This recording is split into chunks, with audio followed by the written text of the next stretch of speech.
আমরা কি এদেশে জন্ম হয়েছি শুধু লাঠি খাবার জন্য, মার খাবার জন্য, ভিক্ষা লিবার জন্য? আমরা সংবিধান বিরোধী কোনো কাজ করিনি, আগামীতেও করবো না, ঠিক না বেটি? তুমি আমার মসজিদে তালা মারবে, আমার মাদ্রাসায় তালা মারবে, আর আমি বলতে গেলে তুমি প্রশাসনের পাওয়ার দেখাচ্ছ। ওই প্রশাসন তোমাকে তো আমরা দিয়েছি, তাই আজকে সংখ্যা কম মেরে নেবে, কালকে বাংলা জুড়ে যেখানে পাওয়া প্রতিশোধ তুলে সংবিধানের হক আদায় করে দেখিয়ে দেবো। র‍্যাব না বাচ্চে, র‍্যাব ভয় দেখাচ্ছে, র‍্যাব না বাচ্চে। আমি মাইকে বলেছিলাম আজ আমরা 14-15 হাজার র‍্যাব নিয়ে বিয়ে পিটবে, সংবিধান বিরোধী কাজ করবে, কাল থেকে যেখানে পাবা সেখানে আমরাও পিটিয়ে দেখিয়ে দেবো। এইখানেই শুধু শেষ করে দিলে হবে না, প্রতিটা জায়গায় করে করে, প্রতিটা জায়গায় আন্দোলন করে করে আমাদেরকে পশ্চিম বাংলার রাজধানী কলকাতায় যেতে হবে।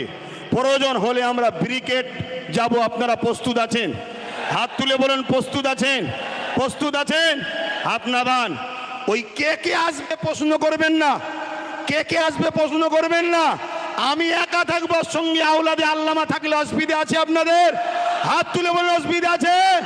কেন? আমরা জানি, আমরা জানি, ইতিহাসের পাতা সাক্ষী দিচ্ছে যতবার আমরা লড়াই করেছি, সংগ্রাম করেছি, সংখ্যা বেশি হলে আমরা জিতিনি, আমরা সংখ্যা কমে জিতেছি। সংখ্যা বেশি হবে আর তার মধ্যে যদি মুনাফেক ঢুকে যায় তাহলে আমাদের হার কিন্তু অনিবার্য, হারতেই হবে। কেন? মুনাফেক তোমার ঘরের ঘাঁটি টাটি প্ল্যান সব জানিয়ে দেবে। কেন? আমরা তো দেখছি, আমরা তো দেখছি ঠিক এমনই জিনিস হচ্ছে। কটায় আজান হবে? টাইম আছে? তার টাইম আছে, 5 মিনিট বলবো, একটু সবাই সাক্ষী দেন, কেন কাজ কাম ছেড়ে এসেছে। 5 মিনিট, হ্যাঁ, একটু মন দিয়ে শোনেন। আমরা তো দেখছি সেই প্রবাদ বাক্য আছে না, পাড়ায় চোর পড়েছে, সবাই বেরিয়ে পড়েছে, চোর ধরো, চোর ধরো, চোর ধরো। আর চোরও ওই বিষখানে ঢুকে বলছে চোর ধরো, চোর ধরো, চোর ধরো, বলছে না? বলে নে।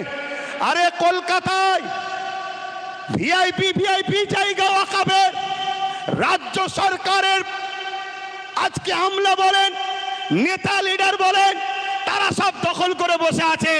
তারা আবার ময়া কাঁদা নেবে, কাঁদছে মুসলমান, চিন্তা করেনি আমরা তোমাদের অখাপ বাঁচিয়ে দেবো।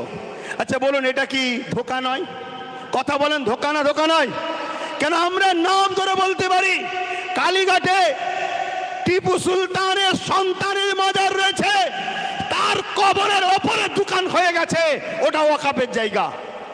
আমি বললাম না আপনাদের পীর গোড়াচাঁদ আব্বাসী হুজুরের 900 বিঘে জায়গা আজকে হয়ে দাঁড়িয়েছে কত? 92 শতক। তাহলে এই লড়াইটা করতে হবে, কিন্তু এই লড়াই কোন গাদ্দার মুনাফেককে নিয়ে নয়। এই লড়াই আমরা সংগঠিত হব। প্রকৃত যারা সংবিধানকে ভালোবাসে, প্রকৃত যারা ইমানদার, আমরা সংগঠিত হয়ে এই লড়াই শুরু করেছি।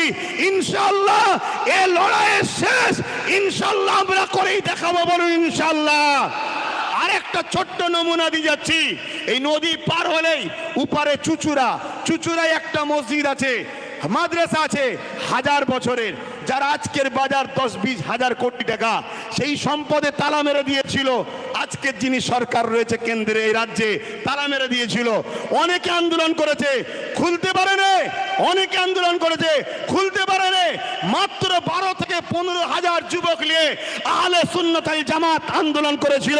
তালা খুলে আসর মাগরিবের নামাজ পড়ে সেখান থেকে এসেছিলাম আমরা। কারণ ইমানদার কখনো হুকুমতকে ভয় করে না, ইমানদার সৃষ্টিকর্তাকে ভয় করে।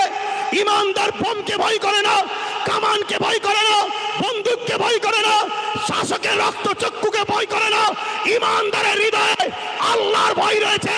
তাই যখন আমরা 4টে পর্যন্ত পারমিশন ছিল, 4টে পার হচ্ছে, আমরা দাবি রেখেছি নামাজ পড়বো, তারপরে ঘরে যাব, আর নাই খাটিয়া করে যাব। তখন র‍্যাব না বাচ্চে, র‍্যাব ভয় দেখাচ্ছে, র‍্যাব না বাচ্চে। আমি মাইকে বলেছিলাম আজ আমরা 14-15 হাজার র‍্যাব নিয়ে বিয়ে পিটবে, সংবিধান বিরোধী কাজ করবে, কাল থেকে যেখানে পাবা সেখানে আমরাও পিটিয়ে দেখিয়ে দেবো। এ দরকার আছে না নাই? আমরা কি এদেশে জন্ম হয়েছি শুধু লাঠি খাবার জন্য, মার খাবার জন্য, ভিক্ষা লিবার জন্য? আমরা সংবিধান বিরোধী কোনো কাজ করিনি, আগামীতেও করবো না, ঠিক না বেটি? তুমি আমার মসজিদে তালা মারবে, আমার মাদ্রাসায় তালা মারবে, আর আমি বলতে গেলে তুমি প্রশাসনের পাওয়ার দেখাচ্ছ। ওই প্রশাসন তোমাকে তো আমরা দিয়েছি, তাই আজকে সংখ্যা কম মেরে নেবে, কালকে বাংলা জুড়ে যেখানে পাওয়া প্রতিশোধ তুলে সংবিধানের হক আদায় করে দেখিয়ে দেবো। সংবিধান রাইট দিয়েছে না দেয়নি? কথা বলুন, দিয়েছে না দেয়নি? আব্বাস সিদ্দিকী ফালতু বকছে না, সংবিধান বলেছে কেউ যদি তোমার উপরে জুলুম করে রাইট আছে তুমি প্রতিশোধ নাও, রাইট। আর মনে রাখবেন, ইসলাম জুলুম করাকে হারাম করেছে। ভাই বলছিল না ডিফেন্স করাকে ইসলাম জায়েজ করেছে। ডিফেন্স, আমাকে মারবে, আমার কবরস্থান, আরে কালকে তোমার আমার দাদুকে কবর দেবে না পুড়াবে, সেই অস্তিত্বের লড়াই চলছে। তো সংবিধান যখন তোমায় রাইট দিয়েছে, তুমি লড়াই করবে না করবে না? কথা বলো, করবে না করবে না? কিন্তু এই লড়াইটা করবে কার সাথে? যারা বিগত ৭৭ বছর যারা ওয়াকফ খেয়েছিল, মসজিদকে লুটেছে, মাদ্রাসাকে লুটেছে, কবরস্থানকে লুটেছে, তাদেরকে পাশে করলে লড়াই করবে নাকি? এ কথা বলো। কারণ এই সমাজে দুই ধরনের ওয়াকফ নিয়ে লড়াই হচ্ছে। একদল লড়াই করছিস, ভাই তুইও তো ওয়াকফ খেয়েছিস রে, তুই তো যারা ওয়াকফ খায় তার সঙ্গে তোকে দেখা গেছে, তুই আজকে চিল্লাচ্ছিস কেন? সে বলছে ভাই বুঝিস না কেন, এ তো ভাগ দিত, মুদি নিলে ভাগ দেবে না, তাই তো লড়াই করতে নেমেছি।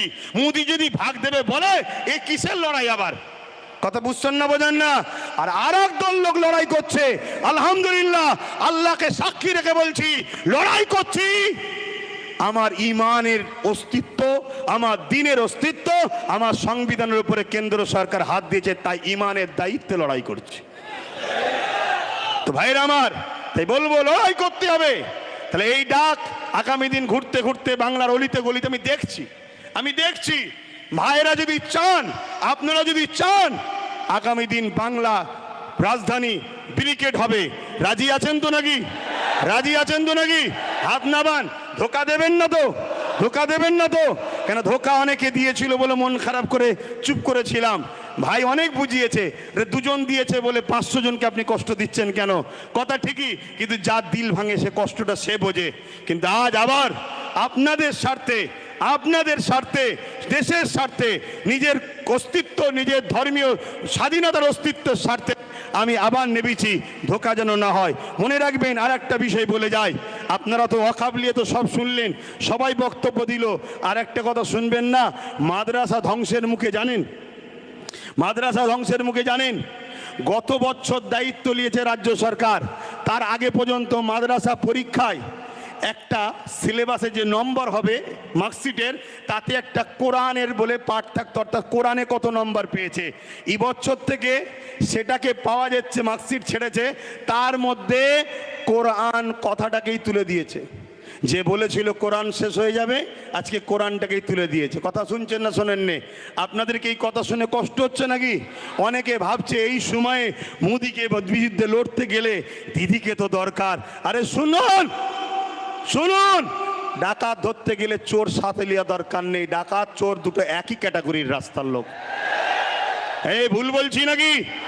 অতএব যদি তুমি মনে করো ইমানদার, তাহলে আমার কথা অ্যাকসেপ্ট হবে, আর যদি মনে হয় না, আমার কথা অ্যাকসেপ্ট নাও হতে পারে। আমি আবার বলে দিচ্ছি, পৃথিবীর কোনো তাকত, পাওয়ার, শক্তির ওপরে মুখাপেক্ষী আব্বাস সিদ্দিকী নয়, তাহলে আমার কথা অ্যাকসেপ্ট হবে। আর যদি মনে হয় না, আমার কথা অ্যাকসেপ্ট নাও হতে পারে। আমি আবার বলে দিচ্ছি, পৃথিবীর কোনো তাকত, পাওয়ার, শক্তির ওপরে মুখাপেক্ষী আব্বাস সিদ্দিকী নয়, আব্বাস সিদ্দিকী মহান সৃষ্টিকর্তার উপরে নির্ভর করে চলে। তাই হক কথা বলছি, আমার মাদ্রাসার সিলেবাসে মার্কশিটে কোরআনের যে জায়গা ছিল, সেই পাঠটাকেই তুলে দেওয়া হয়েছে এই রাজ্যে। তোমরা জানো 10,000 শিক্ষা প্রতিষ্ঠানের নামে আজকে 300 কম বেশি 350-400 উপরে শিক্ষা প্রতিষ্ঠান